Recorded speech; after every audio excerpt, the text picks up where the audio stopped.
প্রাক্তন রাষ্ট্রপতি প্রণব মুখোপাধ্যায়ের পুত্র অভিজিৎ মুখোপাধ্যায় হাত শিবিরে যোগ দিলেন।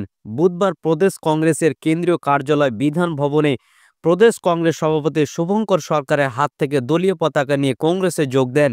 এই যোগদান অনুষ্ঠানে উপস্থিত ছিলেন প্রাক্তন সাংসদ প্রদীপ ভট্টাচার্য, সর্বভারতীয় কংগ্রেস কমিটির সাধারণ সম্পাদক, পশ্চিমবঙ্গের পর্যবেক্ষক এবং বিধায়ক গুলাম আহমেদ মীর, সর্বভারতীয় কংগ্রেস কমিটির সেক্রেটারি এবং পশ্চিমবঙ্গের সহ পর্যবেক্ষক অম্বা প্রসাদ, আসাফ আলী খান প্রমুখ। কংগ্রেস নেতৃত্বের বক্তব্য, অভিজিৎ মুখোপাধ্যায়ের ঘরে ফেরা প্রদেশ কংগ্রেসকে শক্তিশালী করেছে। বীরভূম, মুর্শিদাবাদ সহ দক্ষিণবঙ্গের কংগ্রেসের শক্তি বৃদ্ধি পাবে। একইভাবে কংগ্রেসের সমস্ত প্রাক্তনীদের জন্য দরজা জানালা খোলা আছে। ঘরে ফিরতে চাইলে ঘরে ফিরতে পারেন, কংগ্রেসের যোগদান দিতে পারেন। কি নিরাপত্তার কথা বলবো? রাত্রি বেলা 2:12 থেকে রাত্রি 2:30-3টে পর্যন্ত আমি ছিলাম। আপনাদের বহু মিডিয়ার বন্ধু ছিলেন। আমাকে ধাক্কা মেরে গাড়ি তোবড়ে দিয়ে সমস্ত আমার সঙ্গে আমার কংগ্রেসের নেত্রীরা ছিলেন, সবাইকে দৌড় করালেন, সব আপনারা তুললেন, কিন্তু সেই রাত থেকে পরের দিন পর্যন্ত তা কোনো চ্যানেলে আমি দেখতে পাইনি। তো পশ্চিম বাংলার pen is mightier than sword, boom is mightier than sword, camera is mightier than sword. কিন্তু আমরা দেখলাম কি, সেদিন এত হেনস্থার পর আমি ডেড বডিকে রাখতে পারলাম না। ডেড বডি নিয়ে চলে গেল স্বরূপনগর। যদিও পরের দিন আসার খবর যে যিনি অত্যাচার করেছিলেন, যিনি রেপ করেছিলেন, সেই ছেলেটিকে ধরতে পেরেছে পুলিশ। কিন্তু ওইখানে যে অবস্থা ছিল, বাবা মা ডেড বডি রাখতে চেয়েছিলেন, আমি রাখার কথা বলিনি, কিন্তু যেভাবে আমাকে টোটাল কংগ্রেসের নেতৃবর্গকে হেনস্থা করা হয়েছে রাত্রি 2, 2:30, 3টে পর্যন্ত, বেরোতে দেওয়া হয়নি। ওই যারা তুলেছিলেন তারা তো কেউ দেখাননি, পরে দেখিয়েছেন। তো আপনাদেরও তো সহযোগ চাই যে পশ্চিমবাংলায় যে অত্যাচার হচ্ছে, সেই অত্যাচারে আপনিও বাদ যাবেন না, আমরাও বাদ যাবো না, কেউ বাদ যাচ্ছে না।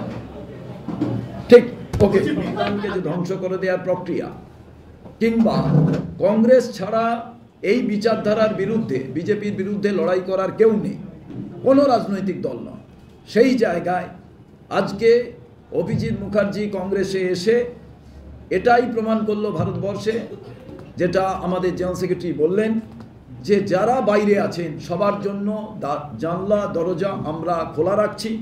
কারণ এ লড়াই বাংলাকে বাঁচাবার লড়াই, ভারতবর্ষকে বাঁচাবার লড়াই।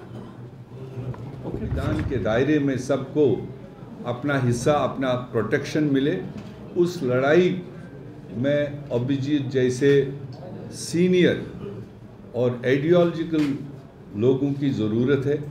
तो ये सोचकर इन्होंने भी अपना रुख, अगर देशव्यापी ये मिशन आगे बढ़ाना है तो कांग्रेस ही एक प्लेटफार्म है।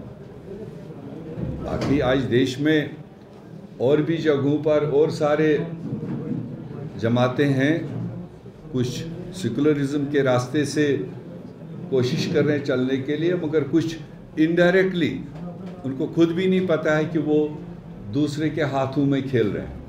तो ऐसे वक्त में बंगाल, हमने लगातार यहाँ के प्रेस कॉन्फ्रेंसेस में कहा, बंगाल एक एजुकेटेड स्टेट माना जाता है। इसका बैकग्राउंड जो है एक बहुत बड़ा, मतलब हिस्टोरिकल बैकग्राउंड है। तो इसलिए बंगाल जो आने वाले वक्तों में जो दिशा देगा देश के लिए, अपने प्रदेश के लिए, उसमें हम उम्मीद रखते हैं कि शायद रोशनी की किरण देश को इन विभाजनकारियों से बचाने के लिए, देश को डिवाइसिव फोर्सों से बचाने के लिए आने वाले दिनों में बंगाल एक अहम भूमिका निभाएगा। और उसमें कांग्रेस पार्टी ऑलरेडी मैदान में है और हम पूरे वेस्ट बंगाल में कांग्रेस पार्टी के जड़ों को मजबूत करने की कोशिश में लगे हुए हैं। और ऐसे में जब इस तरह के सीनियर नेता आते हैं तो डेफिनेटली उसका प्रभाव पॉजिटिवली पड़ता है। और अभिजीत जैसे और बहुत सारे शख्सियात जो आज के दिन पर कांग्रेस की ओर देख रहे हैं, और मुझे लगता है आने वाले दिनों में आप देखेंगे और भी कई सारे सियासतदान, कई सारे सीनियर साथी कांग्रेस की ओर, कांग्रेस के रास्ते से बंगाल में खदमत करना चाहते हैं और देश को मजबूत करना चाहते हैं। इन्हीं शब्दों के साथ हम फिर एक बार अभिजीत मुखर्जी जी को कांग्रेस अपना घर वापस ज्वाइन करने पर बधाई देते हैं, मुबारकबाद करते हैं। आप सब यहाँ जमा हुए, आप सब का भी बहुत बहुत शुक्रिया।